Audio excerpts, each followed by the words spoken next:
સુરતના પાલ વિસ્તારમાં રહેતા વિધવા વૃદ્ધ માજી સાથે સગા બે દીકરાઓએ વિશ્વાસઘાત કર્યો હોવાનો ચોંકાવનારો કિસ્સો સામે આવ્યો છે।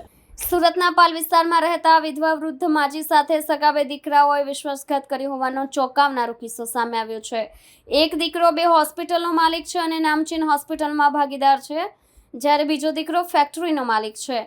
માજીએ પોતાના હકની જમીન, પ્લોટ અને જગ્યાઓ માંગતા દીકરાઓએ તેમને તરછોડી દીધા હતા અને ભરણ પોષણ પણ ન આપતા હોવાનું સામે આવ્યું છે।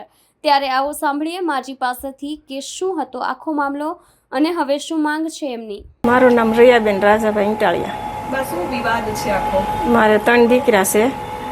મોટા દીકરાનું નામ અમિતભાઈ રાજાભાઈ, અનિલભાઈ રાજાભાઈ, યોગેશભાઈ રાજાભાઈ।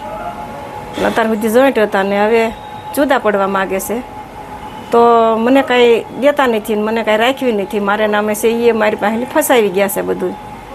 6 મહિનાથી બોલતા નથી। મારા શરીરમાં 4 ભાતની બીમારી છે, તો મને કાંઈ દવા દારૂ નથી કરતા અને મારું જે છે એ જ મારે જોઈએ અને બાકીનું 3 ભાઈ ભલે વેચી લે અને તમારા દાદા બધા નામે સરખું કરતા ગયા છે, તો એ ફસાવી ગયા છે અમારી પાસેથી। અને નાની બહુ હવે 14 વર્ષ કામ કરીને આપ્યું છે, તો એના નામનો ફ્લેટ છે, તો એ ફસાવી ગયા છે। અને મોટા દીકરા ફેક્ટરી ફસાવી ગયો, ડૉક્ટર તઈને હોસ્પિટલ ફસાવી ગયો અને મને રાખવી નથી માને, અને નાના ભાઈને કાંઈ દેવું નથી। માને તો તઈને દીકરા હરખા જ હોય, પણ હવે મેં ગવર્મેન્ટમાં લખાવ્યું છે, તો અરજી કરી છે, તો મને અત્યાર સુધીમાં મને કાંઈ નિર્ણય આપ્યો નથી અને મારે નિર્ણય જોઈએ છે। મારા શરીરમાં અત્યારે મારા હાલમાં મોતિયાનું ઓપરેશન આવ્યું છે અને મારે નાનો દીકરો બટકું રોટલી તો દેશે, પણ પછી કાલ સવારે એથી વધુ મારા શરીરમાં બીમારી આવે તો એ દવા ક્યાંથી કરી શકે એમ, હાથમાં ધંધા વગરના એમ। અને એ તઈને ભેગા હતા ત્યારે એના પપ્પા વયા ગયા 5 વર્ષ થયા, તો બે મોટો દીકરો શરૂઆતમાં વ્યવહાર કરતો, સાંજે આવીને એને આપી દેતા બધું। એ ઘરે ન હોય તો મને મારા દીકરા અને વહુ આપી દેતા, તો હું મારી સાંજ સુધી સવાર સુધી હાંસવું, પછી સવારે એને આપી દેતો। એટલે એને થોડીક પૈસાની લાલચ થઈ છે અને માની લાલચ નથી રહી, એટલે આ બધું થાય છે।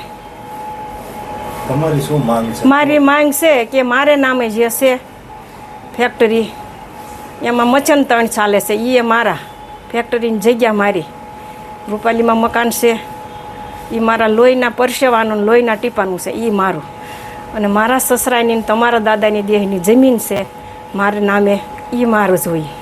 કાલ સવાર મને નાનો દીકરો રોટલા દે ન દે, મને શું વિશ્વાસ? બે મોટા એ તો મને વિશ્વાસઘાત કરી, તો આયા એનો ભાઈ કહેવાય ને।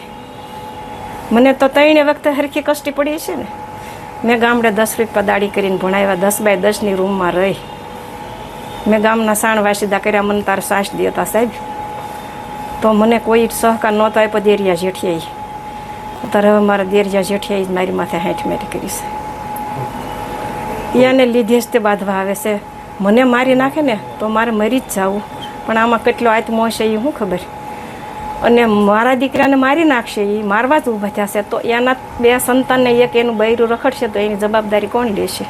તમારો વચ્ચેનો દીકરો ડૉક્ટર છે અને એને કંઈક હોસ્પિટલો ચાલે છે? એને 3 હોસ્પિટલ છે। કઈ છે? એક મોટા વરાસા છે, મલ્ટીસ્પેશિયલ કહેવાય, મને બહુ બોલતા ન આવડે, અને એક અહીંયા હીરાબાગ છે। શું નામ છે હોસ્પિટલનું?